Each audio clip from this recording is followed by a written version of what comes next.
Assalamualaikum warahmatullahi wabarakatuh. Saya Rina Triakosma, kelas alih jenjang TLM dengan nomor absen 168. Saya akan mempresentasikan tentang teknik dasar imunohistokimia. Ini tahap-tahapan imunohistokimia.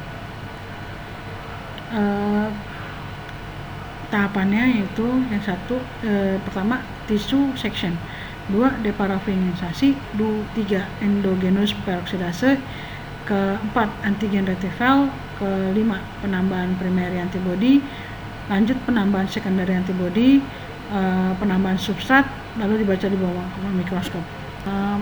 Pembilasan dilakukan setiap selesai tahapan IHK. Ini akan membuang protein dan bahan kimia yang tidak diinginkan. Itu bisa menggunakan metode AP, TBS, PBS dengan atau tanpa Twin 20. Twin 20 ini seperti deterjen. Pada fiksasi higher ini pH-nya itu pH paling umum digunakan pH 9. Kenapa? Karena epitopnya terbuka di pH 9. Ini menurut beberapa penelitian. Nah, untuk fiksasi pakai Pierre, metode Pierre, proteolytic induced epitope retrieval, itu diperkenalkan oleh Huang et al. Tahun 1976, Kuran dan Gregory 1977, dan Madhan et al. 1979. Enzim yang paling digunakan itu tripsin dan protease. Untuk proteolitik lainnya seperti sitotripsin, pronase, proteinase K, dan pepsin dapat digunakan juga. Prinsipnya digesti memecahkan ikatan silang formalin sehingga bagian antigen terbuka. Prosedur ini kurang disukai karena harganya cukup mahal. Nah, ini ilustrasi penggunaan fiksasi Pierre. Yang tahapan selanjutnya blocking itu ada 2, endogenous peroksidase dan blocking serum. Blocking endogenous peroksidase itu enzim yang serupa dengan gunakan sebagai label antibody, yaitu HRP, ada dalam jaringan, maka enzim tersebut akan bereaksi dengan substrat yang digunakan untuk melokalisir reaksi antigen antibody dan menimbulkan masalah dalam interpretasi.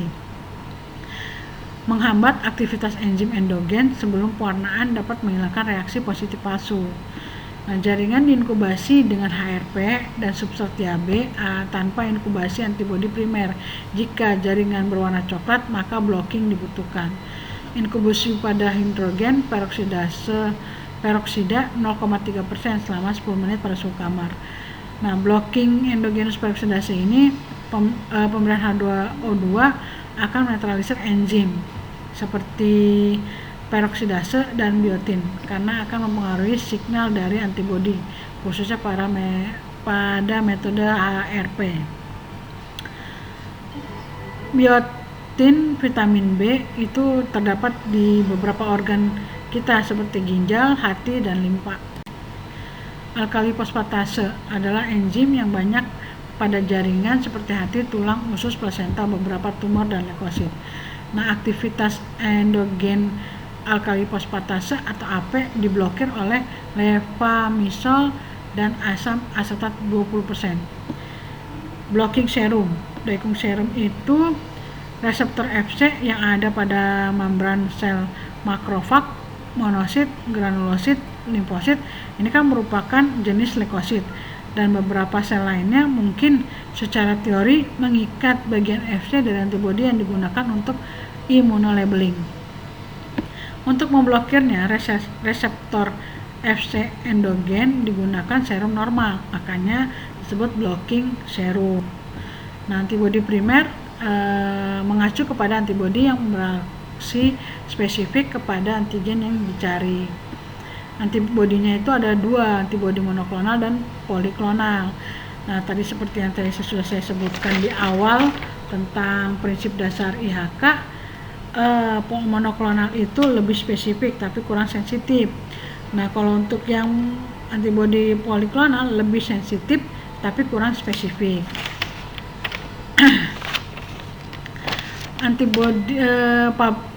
Untuk antibodi monoklonal poliklonal secara pabrikan ada dua format, konsentrat dan ready to use. Konsentrat itu datasheetnya hanya memberikan informasi kisaran pengenceran yang direkomendasikan, namun pengenceran optimal harus tetap ditentukan oleh pengguna berdasarkan trial pengenceran. Antibodi konsentrat lebih ekonomis namun memiliki kelemahan dalam waktu dan usaha saat menentukan pengenceran optimal. Antibodi ready to use nyaman dan terstandarisasi, namun biayanya sedikit lebih besar daripada antibodi konsentrat.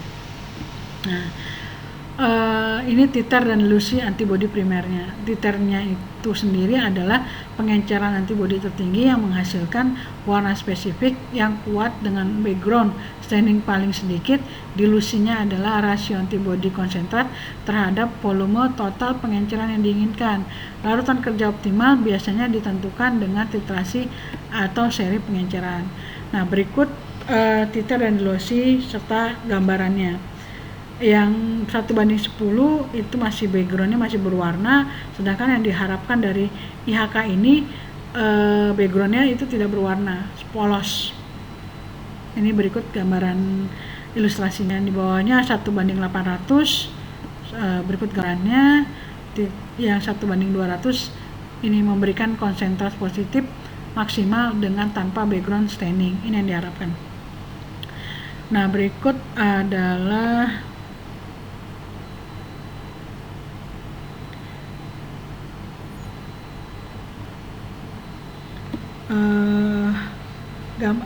ilustrasi pewarnaan IHK. Nah, waktu inkubasi juga sangat diperlukan dalam imunohistokimia. Kenapa? Karena waktu inkubasi berbanding terbalik dengan konsentrasi antibodi. Semakin tinggi konsentrasi antibodi, maka semakin pendek waktu inkubasinya. Periode inkubasi pada IHK ini mulai 30-60 menit. Suhu inkubasinya pada IHK ini, reaksi antibodi antigen meningkat pada suhu 30 derajat Celcius dibandingkan dengan suhu kamar. Peningkatan suhu juga memungkinkan pengenceran antibodi yang lebih tinggi. Humidity chambers harus digunakan saat inkubasi pada suhu yang lebih tinggi untuk mencegah pengeringan jaringan. Enzim dan kromogen. Enzimnya di sini merupakan enzim dan kromogen ini deteksi sistem melekatnya label enzim ke antibodi primer atau sekunder agar dapat memvisualisasikan lokasi ikatan antigen antibodi pada jaringan. Enzim atau konjugat adalah protein yang bertindak sebagai katalis untuk mengikat laju reaksi kimia. Nah, enzim di sini yang umum digunakan di IHK adalah HRP dan AP, horseradish peroksidase dan alkalin fosfatase, HRP dan AP. HRP ini adalah enzim yang mengkatalis hidrogen peroksidase H2O2 menjadi air dan oksigen. Kromogen yang digunakan kromogen umum yang digunakan HRP ada dua, AAC dan DAB. Berikut karakteristik kromogen pada IHK, substratnya juga pada IHK. Karakteristik kromogen dan substrat pada IHK. Nah, AEC dioksidasi oleh HRP yang menghasilkan produk berwarna merah terang. Produk reaksi ini tidak stabil dan bisa memudar seiring berjalannya waktu. Nah, ini contoh gambaran dari AEC dan DAB. Itu contoh perbedaan kromogen. Yang satu menggunakan kromogen ABC, yang satu menggunakan kromogen DAB. Ini contoh pada kasus melanoma. Backgroundnya ABC berwarna merah dan DAB warna coklat.